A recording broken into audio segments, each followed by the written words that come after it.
chat.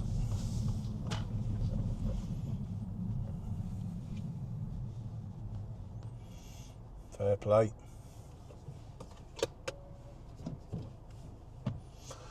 What's your first impression, Simon? I like it. It's nice. It's a nice feel to it. Feels solid. Doesn't feel like a knackered old Ford. You know? There you go. Knackered old Ford. Yeah, no, it's good. Good effort. Brakes are keen. I'm going to put you through the windscreen at some point. That's all right. Guarantee that. That's all right. It's not a problem, mate. Well, I'm having to use brakes. Yeah, you're right. Rather than regen. Yeah. Yeah, absolutely. Hello, everyone. We're here filming a podcast. Again. What's that saying you say at the start? Welcome to the Smart Drive podcast, where driving education. No. Welcome to the Smart. Welcome to. You know what? Yeah. People know what we're talking about now. Yeah, I'm going to change it. It's Ashley and Simon's podcast. Hello, I'm Ashley. And I think I'm Simon. Not wrong. I've decided to. Well, not I. I came up with the idea. Shall I come across? Yeah, turn the temp down as much as you wish, mate. As well.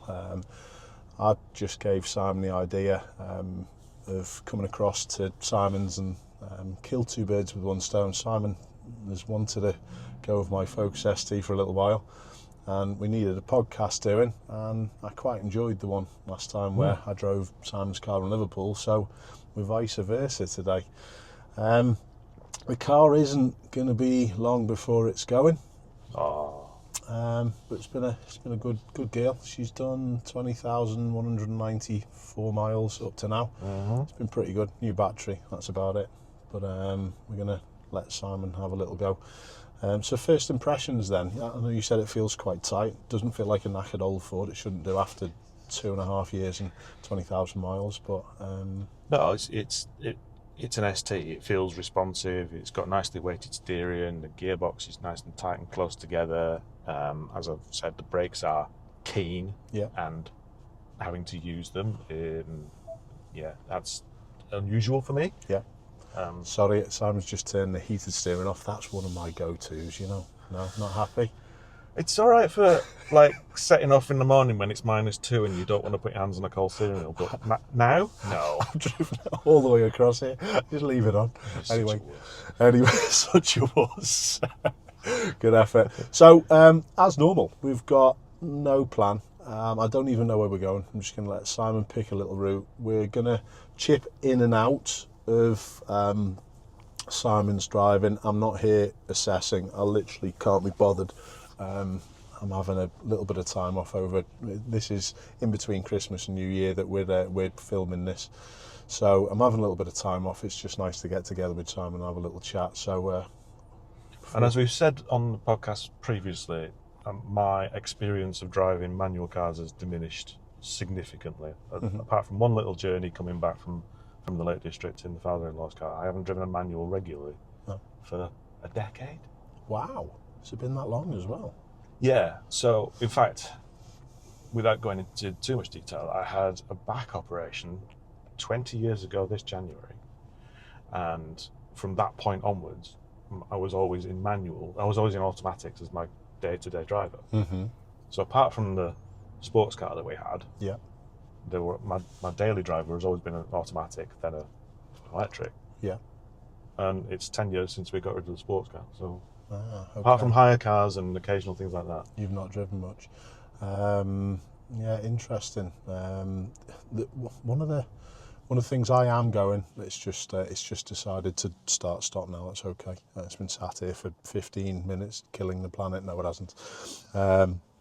One of the reasons for me changing the car has been going over to automatic as well. I've just reached a time in my life where I think, you know what, enough's enough. I've done all the stuff with the manual that I need to probably do. I can still help the instructors, you know, if I go out in their car, but my new one's an automatic as well. Interesting. Join the dark side. Sound. Should we get driving? Yep. Cool. So how have you been over the last little bit since I spoke to you, Sam? You'd been busy at work, or have you had a little bit of time off? Work's been quiet. Did a training course just before Christmas. all about how to use AI in project management and how to manage AI projects. I've got the exam to do with that when I go back in January, so I'm hoping that the brain cells haven't all died due to alcohol over Christmas. Yep. We'll see. Yep. But yeah, it's been a nice quiet period leading up to Christmas, which is good. Sometimes needed, don't you? Good. Got a little bit of time off as well, which has been it's been quite nice. Oh right, what we're going to do? Button on your dash on your right side. Oh, press that one. Good. We're now in sport mode. Oh, that's the loud button. That's the attack button, and it'll rev match coming into the corner, so just drops into third. Does it quite nicely as well. Well, that's so lazy. That's so lazy. I come from a heel and toe generation, and you've got rev matching. You got rev matching.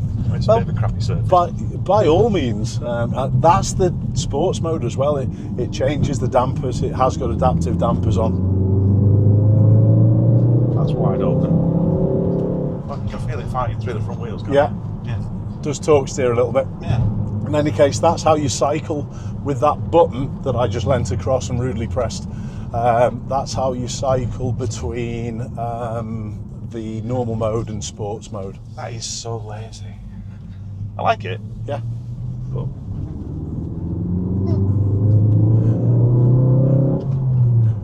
Well, mate, see, this is unusual.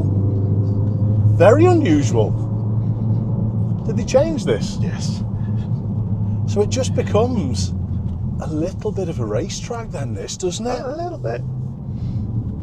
But I'll take you up to the junction that they messed around with. Good effort. But yeah, this. Yeah. The jitteriness is something that I wish I could change in this car, Simon. Yeah. To have that individual mode, I'd have the suspension a little softer, just so it's not quite as crashy and jumpy over the bits and bobs. Yeah, I know what you mean.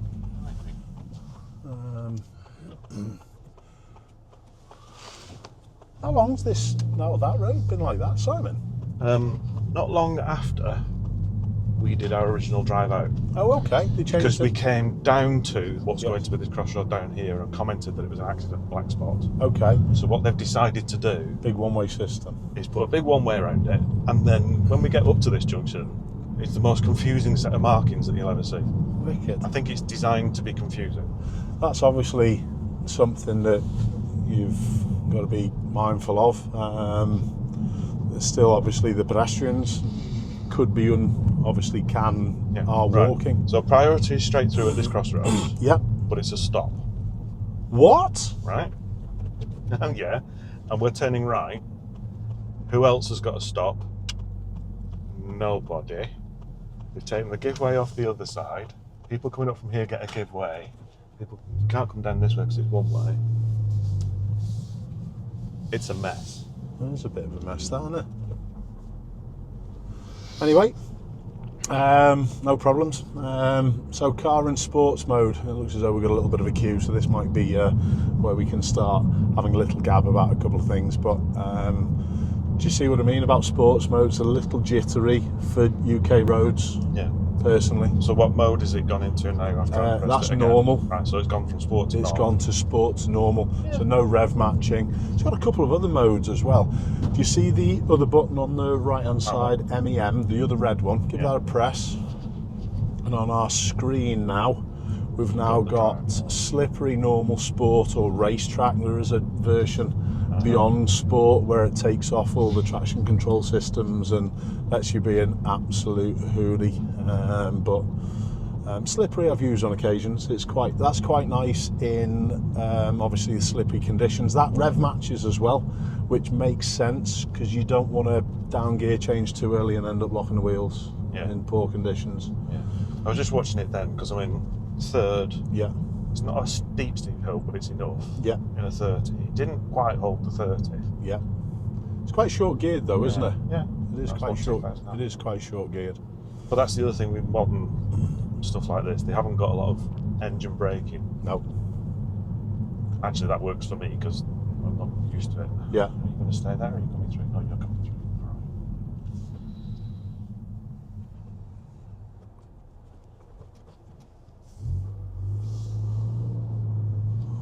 Cool. You're a bit of drive line shunts doing a first to third, but you can do it. Yeah. It's very, like I said, it's very short geared and very accommodating. Sort of like brings me on to a little bit as well that modern tech. I'll just get rid of this again.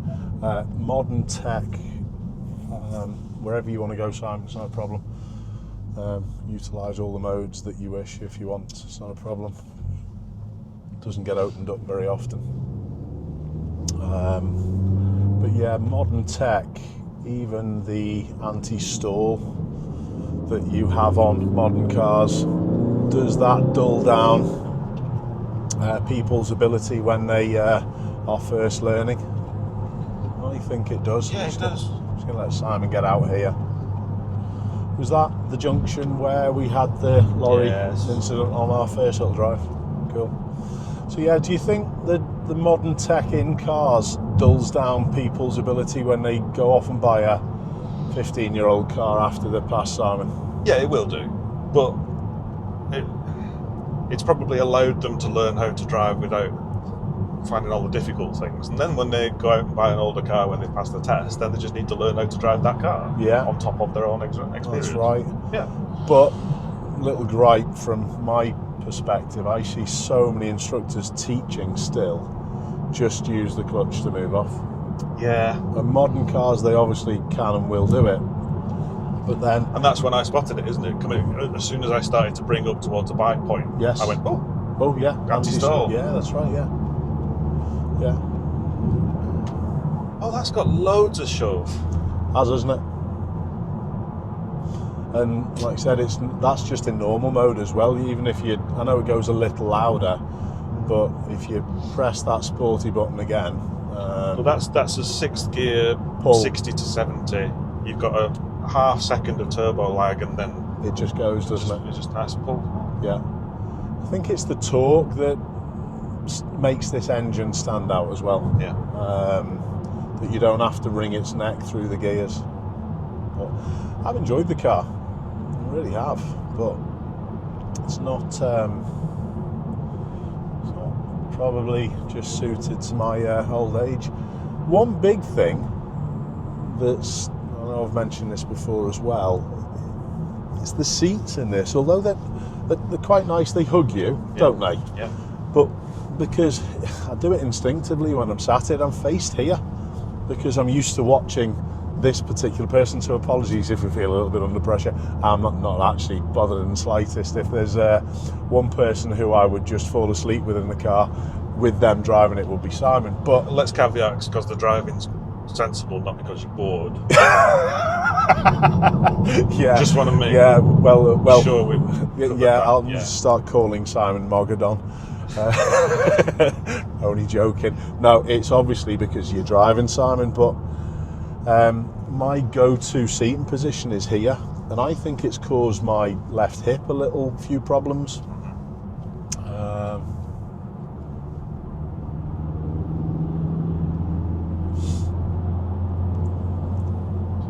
Jeep, you're not wrong. A Jeep. You're not wrong. Interesting, you had a little gear change back down to 5th there for that situation. No, absolute no need for it, was there? In this car, no. No.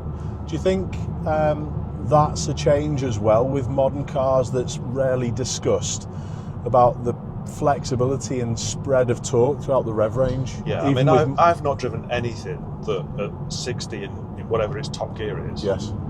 Do goes that. like that.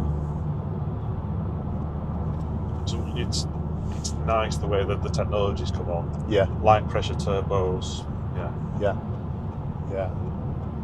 And to be fair, even at doing a little down change, it's because I'm driving a manual again. Have a go. Why not? Engagement. You're not wrong. You're absolutely not wrong. But the thing is, you just don't need to. And I think that disengagement from driving is something that's obviously happening more and more with the appliances, as I call them, the electric cars. Yes, I've had them. My missus has still got one. Simon drives one.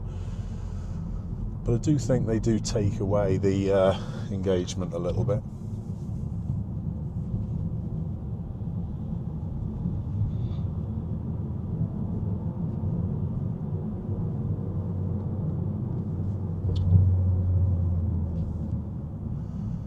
Cool.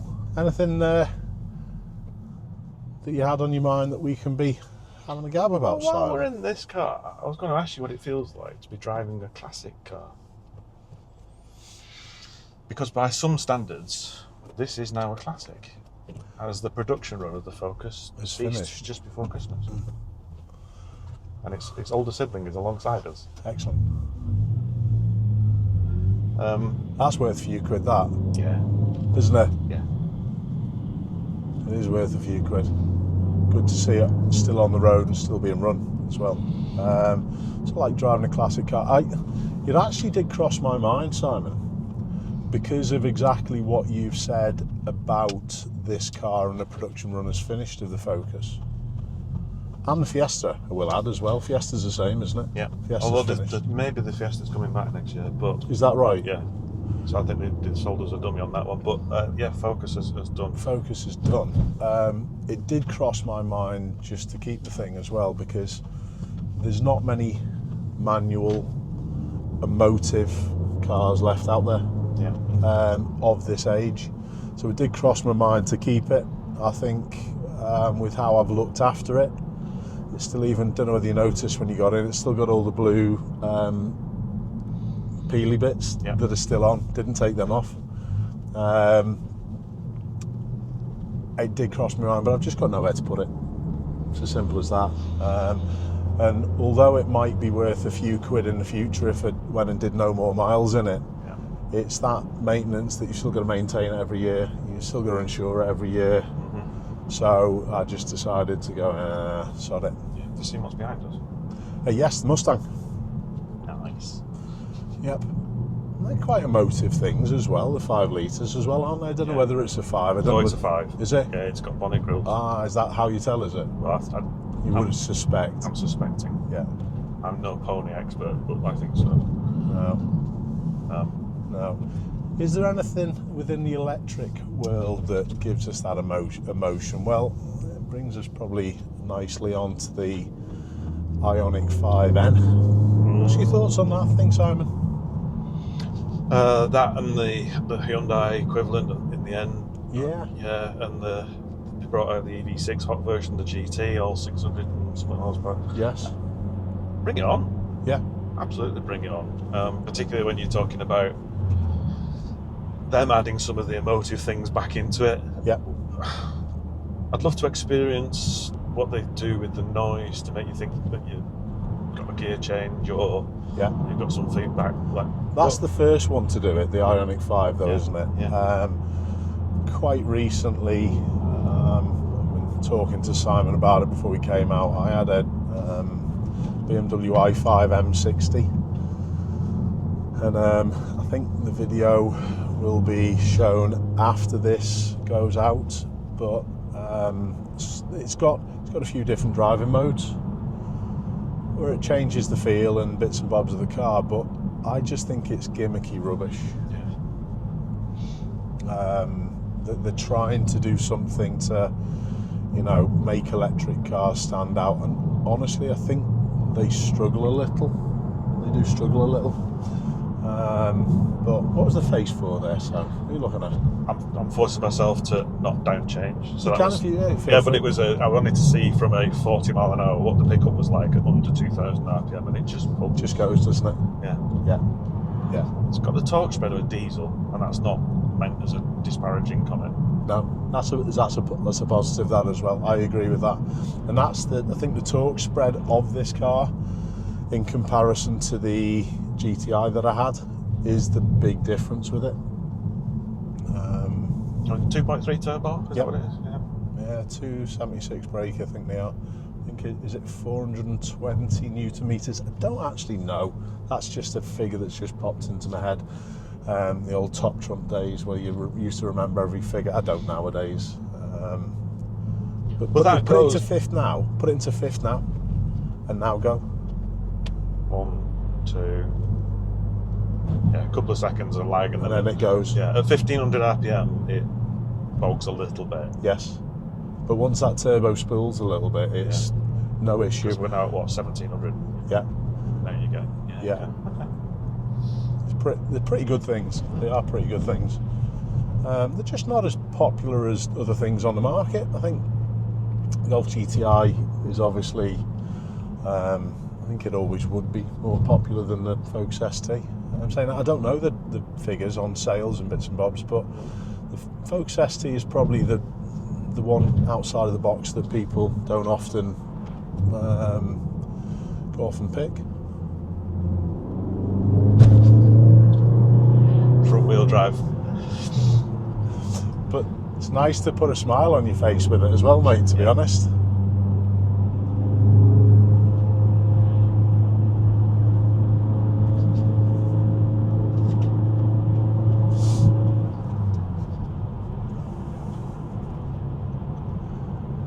It's a bit different than you expected then, Simon. I'm mightily impressed with that engine. Yep. Cracking unit, really, isn't it? Yeah. It is a cracking unit. Yeah. I wasn't expecting. I knew that we would get a lot more torque in this era. Yes. Yeah, that's surprising. Yeah. Just trying to think of the weight of them though as well. To be honest, I think it's still about 1600 kilograms. So it's not a particularly light car, but where we are nowadays with the electric ones, can you feel the lightness compared to yours? Oh yeah. Yeah. Yeah. Whereas I thought yours felt quite nimble and it managed its weight. It manages its weight, but you know it's there. Yeah.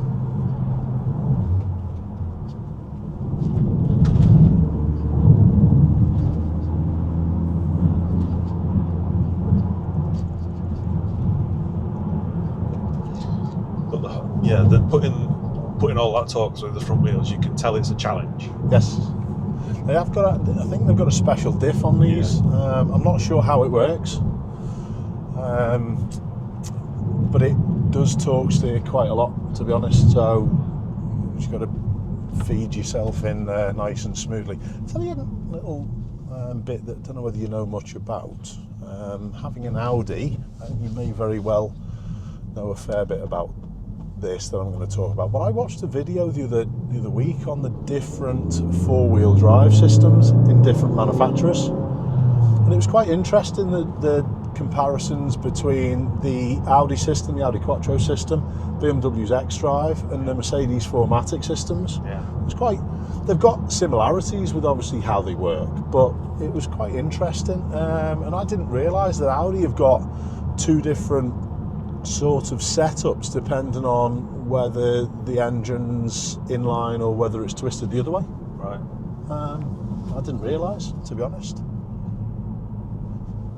Have you got any understanding of how that system in your car works? Is it just literally computer based, and because you've got a motor on each wheel? Yeah, it's motor based. The motors themselves have got electronic differentials within them, so it can do torque vectoring between the wheel independent wheels on each axle. Yeah. It just works. Super clever. You just don't feel what it's doing. I said, even when if you do a launch control in damp conditions, yeah, you don't know what it's doing. It just goes. No. It's up and down. Here's one thing then. This car's got launch control. How many times have I launched it? 0? Haven't. Yeah. I haven't. And I think that was also a deciding factor for me on saying, do we really need or want a car like this anymore? I know it'd be great if we could afford a fun weekend car and just had the storage space. Yeah. Tell you what I should do. I should offer everyone shares in this car. And everyone a timeshare car. Yeah. Interesting little one, wouldn't it? My viewers would be interested in having £500 each in this car and then taking it out for a weekend whenever they wanted. Yeah. Funny. One careful gentleman owner. And then me. Good effort. Oh, funny. Now you see, this is where I don't miss the manual. Yes. But that's so it gives you 1100 RPM, doesn't it? Yeah. Basically. Which with the torque then effectively allows learners to move away without doing anything with the accelerator. Yeah, see, that's a skill that I think you need to have. Yeah, me too. Yeah. Me too. The amount of stories I get from people, oh, you know, I've passed my test now, I've got into my car and I just stall after stall after stall. It's because instructors are a bit lazy around things. But it's all about the advancement of tech, isn't it? So I remember getting annoyed with a Mondeo, really an early Mondeo L-Reg. Yeah. Because it was trying to do fuel efficiency things, and you didn't, on the motorway, when you lifted off, Yeah. it still kept a bit of fuel in. So you didn't get the engine braking effect that you were expecting. Yeah. Compared to on a slower road. Yeah. Yeah. It's died, look. Yeah. I always used to laugh when we had the M3 about start-stop in such a performance car as well, to be honest. And it was a little bit strange. It was one of the cars that I never knew whether to sit with my foot on a foot brake or put the handbrake on, because when you used to put it into park, the engine used to start back up and it'd only stay on its start-stop in the stop sequence when you'd sit there with your foot on a foot brake. Yeah, I know what you mean. But anyway, driving a classic car as the focus comes to the end. yeah, I've got an article coming out. yeah, I haven't got the dates in front of me, but it's sometime soonish, depending when this video comes out. It may already be out. yeah, About the size of vehicles and how they've advanced from, and I've taken a direct comparison from the 1968 Ford Escort right the way through to this yeah, Mark IV Focus. yeah. How much bigger in terms of area on the road do you think? We're talking percentage. Percentage. You know what? What did I see? A number of months back, did I see an old Cortina? I think I did. I followed one back on a road quite close to mine, and honestly, it was tiny. And that car, when I was a young lad, wasn't a small car. No. You know what? I'm gonna go for, even seeing the Escort 1600i cab that we've just seen, I'm gonna say 50% bigger. Would it be about that? No, it's only 27%. Is it? Yeah, but it feels a lot more than that. Yeah. Nice job, Simon. You spotted that really early as well. Superb.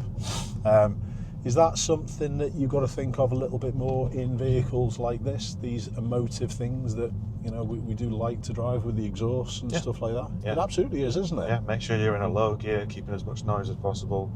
If we weren't going uphill, I'd probably even maybe sneaked it into neutral just to drop the levels off. Yes, absolutely. In this car, anyway. Yes, because it is quite throaty, the exhaust as well. Yeah. Big one coming down now. I've had clips sent into me even recently. It's one of my viewers and subs who sends us in a lot of the motorbike clips that he just literally just turned his motorbike off, let the horse rider just finished, and then carried on again, which I think is a nice shout.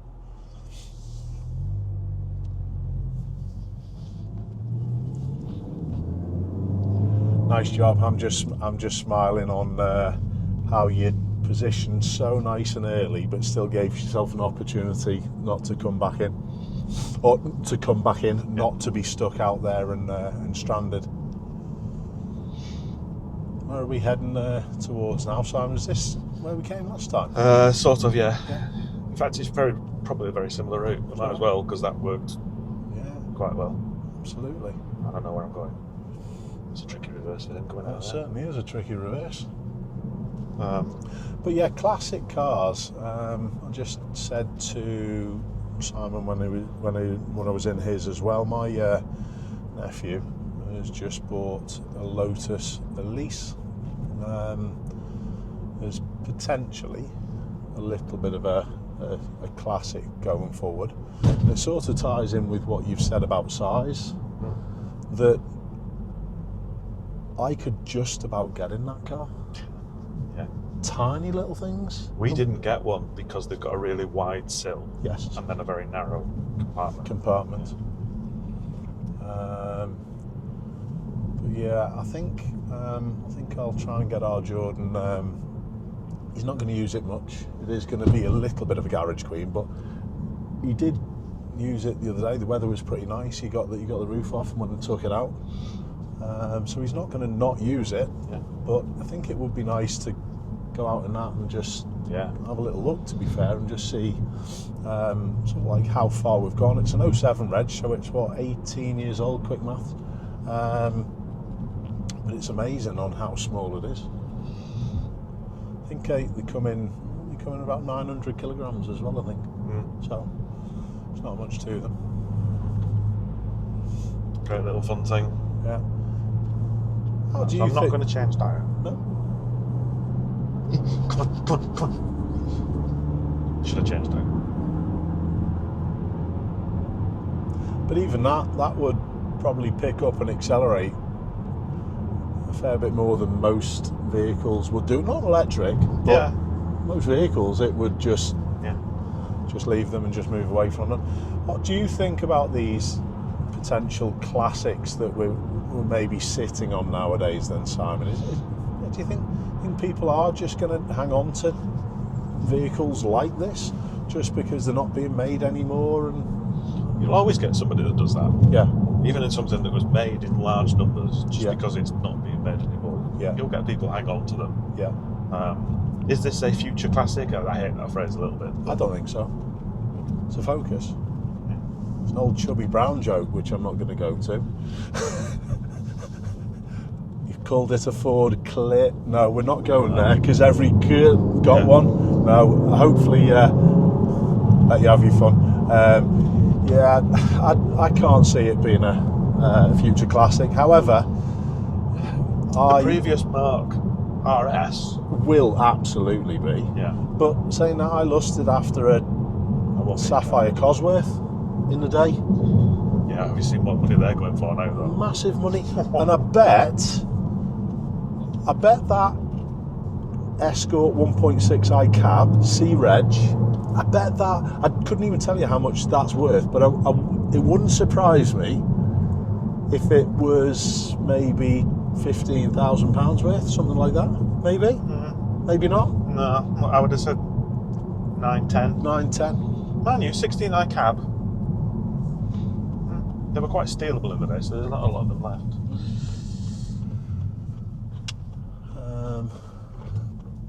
But that Lotus that our Jordan's got, it's probably, I think it was it £30,000 new, and it's not far off being worth that now. Yeah. So cars generally just lose you money. What sort of price bracket then do you think, Simon? And moving into territory that I don't know loads about, and it might be a little bit of a discussion that our viewers can help us with as well. Overtake your e-bridge, mate, feel free. Don't think you've got to be on your best behaviour. I know we probably missed a little slot there, but you do what you want, mate. It's not an issue, it's not a problem. No, so the point with that one was, because you're in a quicker car, they may well be accelerating 260, just slower. Yeah. So I was giving them chance to get up to whatever speed they want to. And then make a decision. It's a lovely point. It's a superb point. You have to do that a lot in my car. Yes. Because you can end up going out and round and up to 60, and then they're almost undertaking you. Yes. And you get that a lot. Yeah. There's a thinking from bits that I've seen, and hopefully this doesn't probably lead people to where my mind is going, but there's a sort of like price bracket with vehicles, and we're talking expensive stuff. Once that's a bit of a flying through, wasn't he? Into a narrow section downhill. Yeah, but now we've got the advantage. I thought the Toyota driver did a good job there as well. Yeah, they did. They did do a good job. Yeah, they were onto that. They were onto it, weren't they? I mean, yeah, they were. I thought that was good. Nice overtaker as well, mate. Superb. I think that there's a price bracket with supercars that you can possibly, if you buy sensible and buy clever, that if you bought in the bracket of maybe 80 to 100,000 pounds, Yeah. I think you could go off and get something that would probably lose you less money than Yes. this. Yeah, I agree. And I think that's probably where some people's money could go instead of buying this. This has lost a few quid, by the way, in a couple of years. I think I'd be lucky to get 22, 23 for it now, to be honest. But That doesn't surprise me. It's the same with anything of where we are at the minute, because the new prices have gone up so much, but the second-hand market's not as buoyant as it was, so everything's losing money. Yeah. It's not, and yeah, there's a lot of headlines about the EV car price crash, but it's not. It's across the board. do you think this car would put people off because of its maybe insurance costs, because of its ability to chew through tyres, of its fuel economy? That would put people off. Would it though? Because surely the people that are in the market for one of these know are in that situation. Yeah, Yeah. they know what it's about. Sports mode, Simon, and then drop it into 2. 2. That's 4th.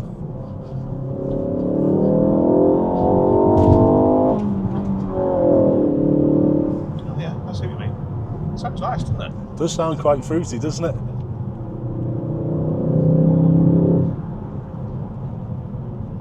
Or you can feel the different map. You can instantly, more, can't you? More of a traditional engine braking response as well. Yeah. Yeah, it revs out quite a long way, even though it's short geared as well. 6.5, that's a red line.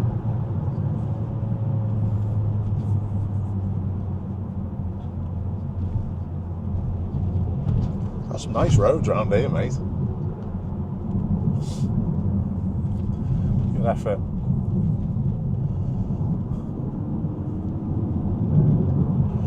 Where are we going with the costs for cars though, Simon? Might be a nice little time to talk about something that has... See where my foot is? Yes. Yes. Total habit. You don't forget it, do you? No. For the benefit of those that are listening. Good effort. Yeah, it might be something that's worth having a little discussion about, and it's something we've not talked about as well. Charges per mile for EVs and hybrids. Yeah. I sort of get it. I sort of understand, and I actually don't think that those costs that they've proposed are actually too bad, and it wouldn't really bother me. It wouldn't deter me from buying an EV. What's your thoughts on them, Simon? Just confused by a sheep. Yeah. Okay, it won't surprise you. I wrote an article about this. Okay. Doesn't deter me at all.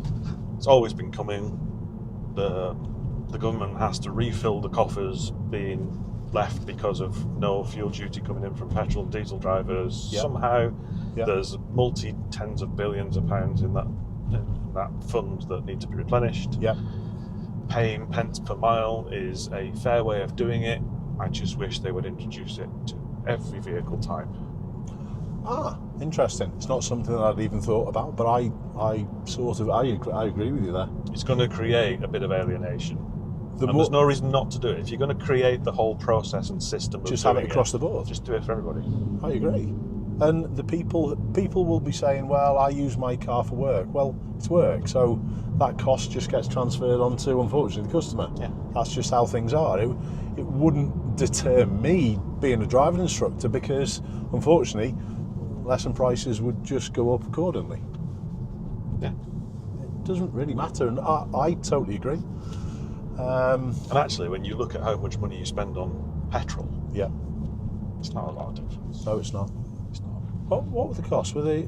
It was. So I can't remember even the figures. Can you remember? It's 3 pence a mile for EVs and 1.5 pence a mile for hybrids. So, you've just said to me your car's coming up to 10,000 miles. Yeah. 300 quid, that is, isn't it? Yeah. In 12 months. Just less than 12 months. So, honestly, Yeah. it's not a big deal. It's a very small percentage of even the electricity cost that I put into it. It's nowhere near the cost of the insurance. Exactly. It's a small proportion. And there's an awful lot being made of it by the anti-EV press. I agree. And if you look at the grand scheme of things, that's why I asked the question as well, Simon. It wouldn't put me off in the slightest. So I'm just wondering everyone else's thoughts with it. It's a bit of a sketchy little section with a pub there and the cars parked with the corners, mate, wasn't it? Mm-hmm. Especially downhill as well.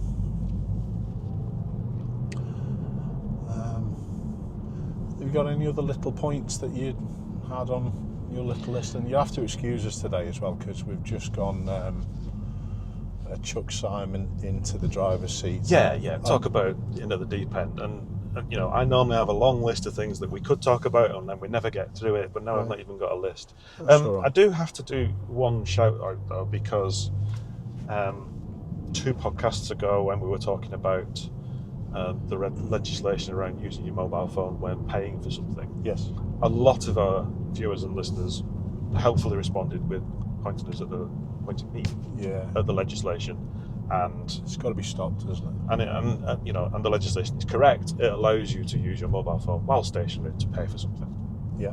So you do the right thing, yeah. even though you say it takes a long time. Yeah. But I do need to specifically call out Andy, who did point us in the right direction of the legislation, and I said I would give him a shout out, and then on the last one I didn't. So he's given me a nudge to say, "Oi." Thank you, Andy. Yeah. It's much appreciated. I think I said in the podcast, it's something that I do probably annoyingly for all the people in the drive-through McDonald's getting my coffee, that I will not touch my phone. And please, everyone, just do the same. Just have pride in doing the right things. But yeah, brilliant, Andy. Our viewers and listeners are honestly, we're tapping into other people's knowledge. We know a fair bit between us, Simon, I think, don't we? Yeah, but this is not about what we know telling other people. It's about general education and everybody getting on the same page. So yeah. I am more than happy to be pointed out when I'm wrong. Yeah. As I know you are as well. Absolutely, without question. And this puts me perfectly onto a little scenario where I've been having a little bit of to and fro with a particular person. And I'm not doing this to call them out and shame them into them being wrong. This is a discussion. Did a recent video that went out regarding, is overtaking pointless most of the time? Oh yeah. And the answer is, for me, it is. I think it's pretty obvious that Simon's had a little bit of an enjoyment with this car and overtaking. That's right, and car driving should be like that. There should be an enjoyment to it. I'm just quite sad sometimes that I don't get that anymore. Yeah. And it's quite sad. But on that video, I suggested a potential flash before an overtake. Right. And there was many people in the comments who go, no, it's just going to annoy people. Well, it shouldn't. It may, but it shouldn't. But I'm a big believer of being resolute in doing the correct things, as I've just mentioned with the drive-through. I will not touch my phone until I've come to a stop.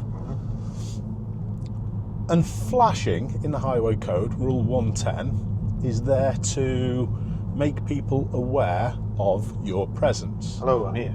There's no better time, if we were about to overtake this Audi up ahead, if we're thinking of an overtake, that driver might be listening to an Ashley and Simon podcast and being engrossed in our thrilling conversations that we have. Laughing. And laughing. Doing all of them, yeah. And just to have a little flash of lights prior to doing the overtake, just in case that driver isn't paying full attention, might just switch them on to being aware of what we're doing. And it's a perfect time to do it. And this guy was giving it, he gave it I've got rank behind me. You know what I found out last night? Nothing against people who do this, but he escorts prisoners for the courts and the stuff. So he was trying to throw a little bit of a poker hand. Listen to me, I'm correct. Listen, everyone's more than entitled to their own opinion, but I'd just like to know your thoughts on a flash before an overtake. For me, Simon, it's a perfect way of utilising what the flashing lights is there for. I've got two responses. First response is, I think it's highly appropriate, particularly in these days. If you're not driving a Focus ST and you've got an Audi Q6 that is silent, Yep. very little word presence, and the ability to get alongside somebody in no time at all. Correct. I am very aware of when I do overtakes in a my Q6. Yep. Very aware. Yep. So that's the first response. Cool. Second part of this is, and I'm wary of admitting this, but Yep. I once witnessed a spin, I won't call it a crash, a Yep. spin, Yep. a van spinning behind me Yep. because I'd overtaken and he wasn't aware that I was overtaking. So this was on the Snake Pass before it was a 50-mile-an-hour road. Okay. Long stream of traffic. Yep. I'd got out early, Yep. long straight, I barreled down. Yep. Closing speeds were pretty high. Yep. He was in the middle of that queue of traffic, Yep. and he wasn't aware that I was there. So he'd gone out to do his overtake and flinched and reacted. And he did a 360 in the middle of the road as I watched in the mirror behind me. Yep. So in theory, I caused that by not making him aware. Okay. I actually learned that technique off a police officer as well. And this guy in the comment section was quoting Roadcraft. It's as if people think I don't know Roadcraft. I do. I've got a fleet qualification which allows me to go into businesses and do risk assessment, although I've never used it.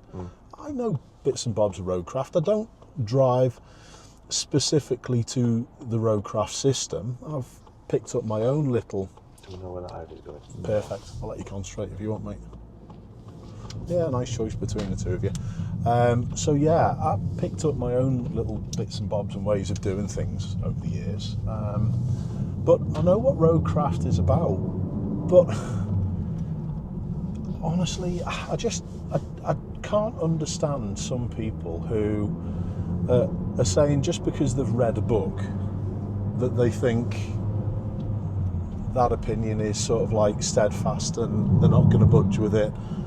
At the end of the day, I got this off a police officer, and it was by demonstration, not conversation. And it was down on a national speed limit road. It's not a national speed limit anymore. And I was in my driving school vehicle, and I had a police Volvo behind me, and I could see what he was doing. I was picking up on all the little subtle clues. His movement to the left to have a look, to the right to have a look. He checked his mirrors, he put a signal on and went flash, flash, whoomph, gone. Yeah. Brilliant. And my final response to this guy, and again, it's not about Ashley being right and everyone else being wrong. No, I'm always open to discussion. My final response is, well, hopefully the next time someone overtakes you and gives that little flash just to make you aware just prior to an overtake, hopefully you don't get triggered by it. And that's really my final little point on this part of the discussion, that if someone does flash to overtake, please don't take it as aggressive, please don't take it as a get out of my way. It's being used for a decent reason, in my opinion. There we go. Sorry, a little bit of a ranty one, but No, I could probably join in. I had to say that. Over the years, I've had many of those conversations with people. I've stopped to a certain extent as well. I've stopped getting involved because, first of all, I don't think you can teach certain people. I think people are just steadfast in their set opinion. Yeah. And if they're arguing against it, you're unlikely to convince those type of people. True. So I've gone away from it a little bit more nowadays, but it's probably the only one in the last probably number of months that I've sort of got involved with.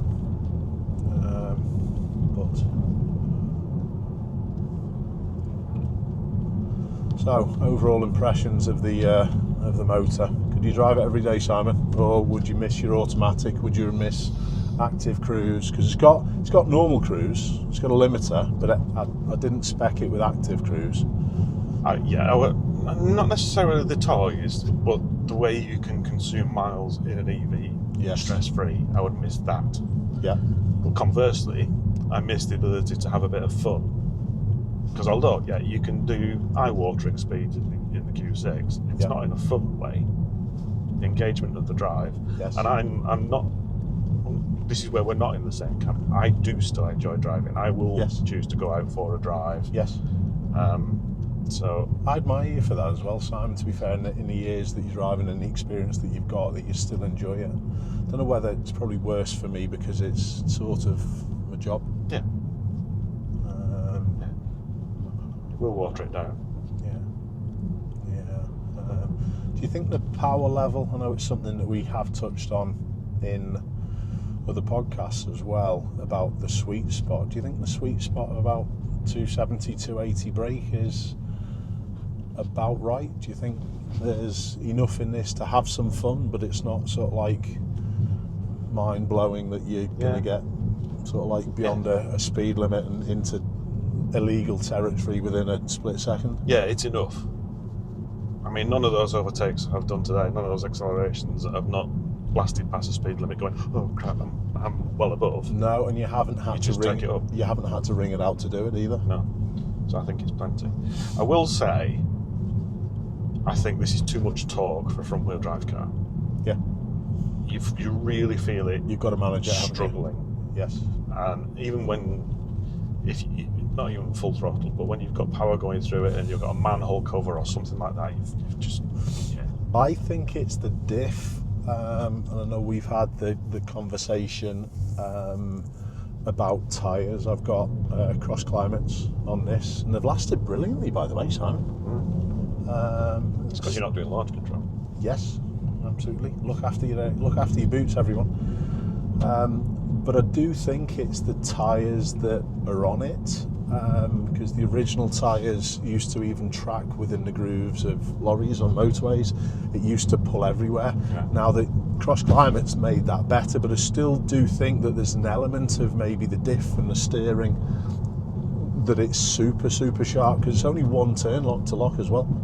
Right. So I think that sharpness of steer is something that I don't know, just adds to that. And that caught me out once. There was one when I was going into a left-hand bend, I was oversteering into the bend. Yeah. But other than that, it's quite intuitive. Yeah. It's a nice car. I'm enjoying driving it. Oh, good. I must admit, I think I'd wished that I could have kept the Golf. The Golf just felt a little more comfortable for me. Seats, suspension, I think had a little bit more adaptiveness within it. But engagement wise, this wins. Yeah.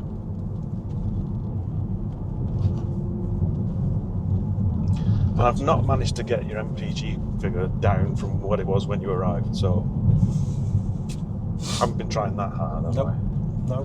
Which, by the way, is 32.6 now. And I did do one ADI session prior to coming over here, just after filling up, and I think I did 7 miles, and I think it was 14 miles per gallon when I started this morning. Yeah. So I just sat around, switching off, switching on again, switching off, switching on again. Yeah.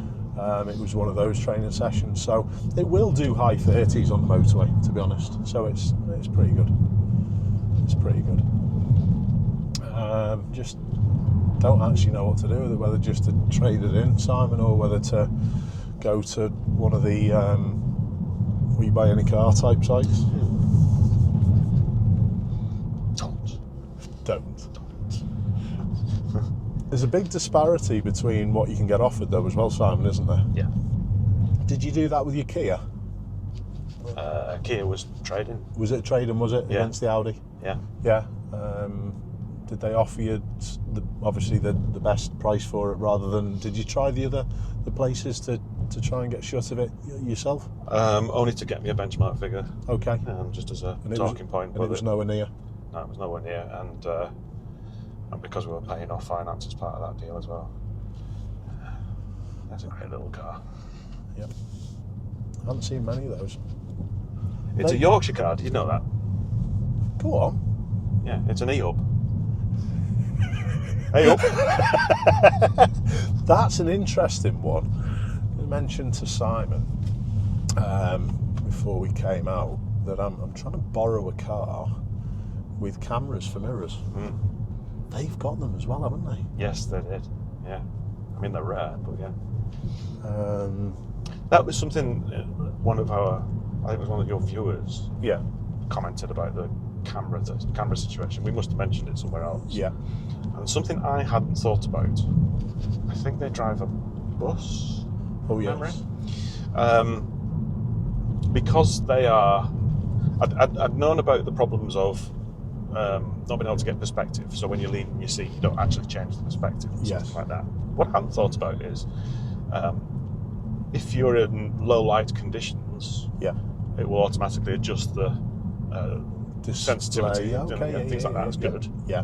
But if you've got an emergency services vehicle behind you, flashing you, because they do, because that's one of the things that they drag your attention with, Exposes on that. it doesn't.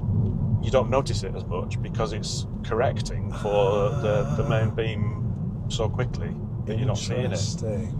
So I think that's a potential future watch. I mean, I'm sure the technology will catch up, but at the moment, when people are talking like that, Yeah. it's more difficult to spot. The one on lorries, just seeing even that lorry coming past, I think they're getting more commonplace. Yeah. And I understand that fuel efficiency is a big thing with lorries, and to have big sails either side of the cab. But I do think there's also big benefits with the lorries, because one thing that I had to be aware of when I was driving a lorry is the mirrors even might be overhanging the pavement slightly. And you've got to think about pedestrians on there and whether you're going to take someone's head off.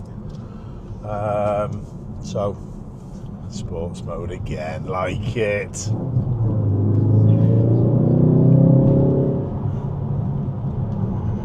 Good effort. It does pop and bang a little bit as well. If you accelerate super quick and then lift off, it does spit a little bit out the back. But yeah, the lorries are getting more commonplace, aren't they, with the cameras? Yeah, I think I've said this before. I like them for all that reason. They're great for allowing the truck to be positioned. They're great for aerodynamics. The one thing I miss is being able to see whether a driver has seen you. Yes. Because you used to be able to see them looking in the mirror. Yes. See the face. Yeah. Now you can't. Yeah. So I miss that. Because the Polestar 4 is one that I've tried to get hold of everyone as well, to be honest. Got in touch with Polestar, and I've got in touch with Audi over the past few weeks, trying to borrow a vehicle with cameras for mirrors, but they've not got back to me. I just thought about something there with the Polestar, because it's the interior mirror that they have as the camera. Yeah. I suppose that stops any gesturing, calling people an idiot and stuff, doesn't it? Yeah. But I just want to go off and test it out in all different that's conditions. a point. Go on. You talk about calling people an idiot, but how often, when somebody lets you in, do you give them a Hands hand to the rear Yeah. to say thank you? There you go. You can't do that. Nope. I hadn't thought about that. I mean, it's something like driving a van, obviously, but that's Yeah. another thing that. Yeah. Have to utilise the hazards in the way that they're designed for. Yeah. Saying that though, I know it's not the correct way of using the hazards. I've got no massive problem with a quick flash as long as it's not going to be a mislead for anything else. I've got nothing that I can think, well, that could be a problem. I know it's something that people generally do. Lorry drivers utilise obviously that one quite a lot.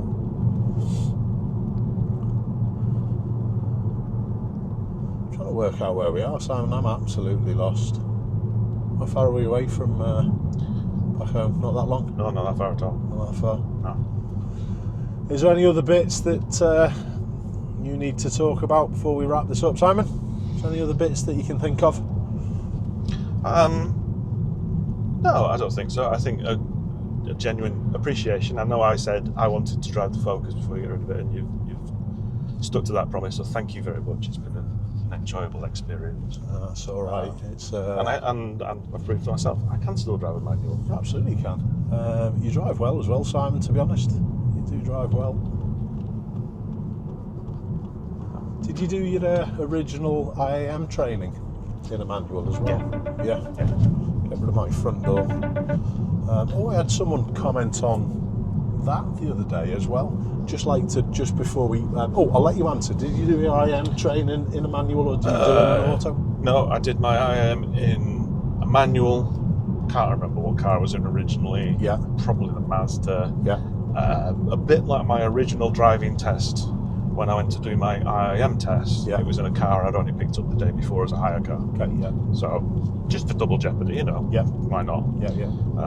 But yeah, that was all done in manual. So yeah, my system of car control and all of that is all done. Good. What I was going to go on to that is just another little conversation that I had with someone on one of the comments of the videos, and he got a little bit pissy because I did exactly what I did there and just ignored a phone call. Now occasionally I will take a phone call in the car, only if I absolutely need to, and I'll make sure that I'm not over cognitive loaded. You've got examples of that though. You were on the phone to Liz when you were having to deal with somebody trying to And I just went, I'll get back to you. I know. But an important part of what I've just done there, we had a criticism of someone saying using your phone while you're driving, it's a disgrace. Honestly, it's no different than putting your max windscreen heater down here, Simon. Oh yeah. That button. How would you go about pressing that button if you needed to? What would you do? Would you do it now with people braking? You probably would have a chance, wouldn't you? Yeah. Because we've got space out in front of us. So you pick your opportunity and you pick your time. Yeah. And that's all I want to say to everyone as well, that don't be, I've got to stop that person from calling, I've got to stop that phone from ringing. No, turn it down. You've got an operation to turn a volume button down or whatever. There's even a mute button quite often. But look at the situation out in front of us and then work out the time to do what we need to do.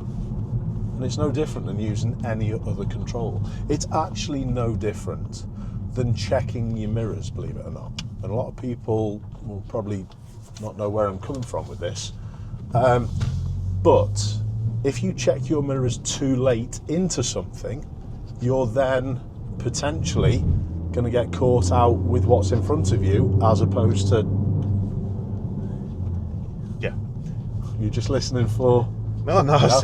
I was just realising I was still in sport mode, and we're coming into my neighbourhood. So you're gonna quieten things out. Yeah. Just find your time to press your buttons. Not at the moment because you've got the cyclist there. Now, no one's around. Perfect opportunity to get rid of that call. And that's all I'd like to finish on. So. Okay, that makes sense. I agree with what you're talking about. It's interesting. So, this has been another in-person podcast recording for Simon and Ashley on the Smart Drive podcast. I hope people have enjoyed it. As always, get in touch, give us your feedback, give us your comments, and I hope that I haven't been too distracted trying to drive this thing around. It's all right. It's been Ashley led a little bit more today. It was about time I did something. But thanks for tuning in, everyone. Keep safe, and we will see you next time. Bye-bye.